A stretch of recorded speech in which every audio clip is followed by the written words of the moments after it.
Повага до статуту ООН, відшкодування усіх збитків, завданих війною, покарання кожного воєнного злочинця і гарантій, що це не повториться. Це абсолютно зрозумілі умови.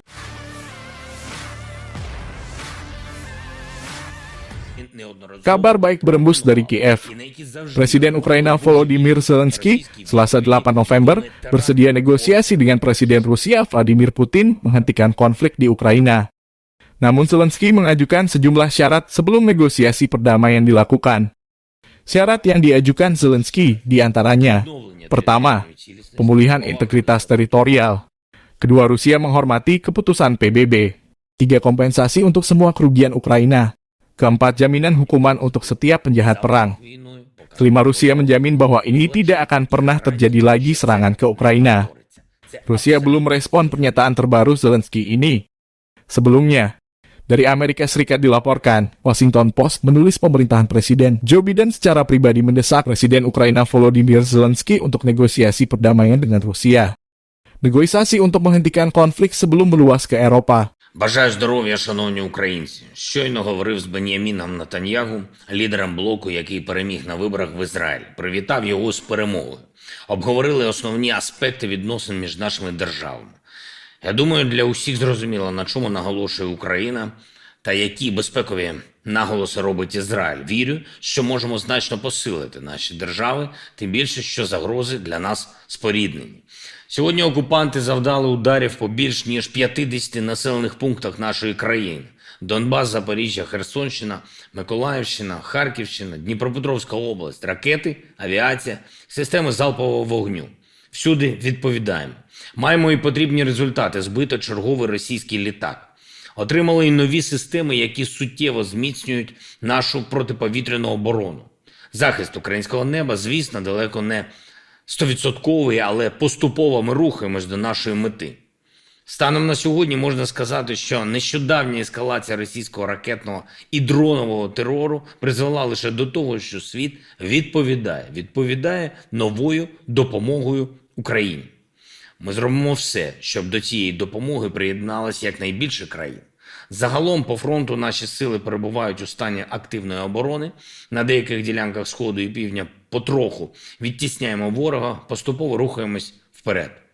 Донеччина залишається епіцентром найбільшого божевілля окупантів. Вони гинуть сотнями щоденно. Земля перед українськими позиціями буквально завалена тілами оккупантов. И некоторые из российских военных все же задумались о происходящем. Они пожаловались губернатору своего региона, Приморского края, на колоссальные потери. А губернатор этот, товарищ Кожемяка, в ответ предсказуемо соврал, говорит, что потери далеко не такие. Не такие. А какие? От Владивостока до Павловки Донецкой области больше 9 тысяч километров. Но он уверен, что потери не такие. Губернатору, наверное, оттуда лучше видно, как и сколько отправляют на убой военных из его региона. Или ему просто приказали врать. Из Москвы приказали. Вот так тысячи километров преодолевает приказ врать о российских потерях. И даже тела большинства из этих убитых обратно какой-нибудь Владивосток не привезут. Но я уверен, что губернатор Кожемяка выйдет и объяснит, почему не все доехали, не все вернулись из тех не таких. Спастись от этого можно не жалобами, каким-то там тряпкам, а своим мнением, и не в Телеграме, а публичным. Не жалобами, а жестким протестом. Не где-то там под одеялом, а на улицах и против тех, кто в Москве. Или сдачи в украинский плен. Так тоже можна вижити. Сьогодні було оголошено про рішення щодо деяких українських підприємств. Це рішення продиктовано військовою необхідністю і було погоджено на ставці Верховного Головнокомандувача. 5 стратегічних підприємств примусово відчужуються для потреб військового часу. Моторсіч, КРАС, Укрнафта, Укртатнафта і Запорізький трансформатор. Деякі з них майже не працювали. Тепер працюватимуть всі на оборону.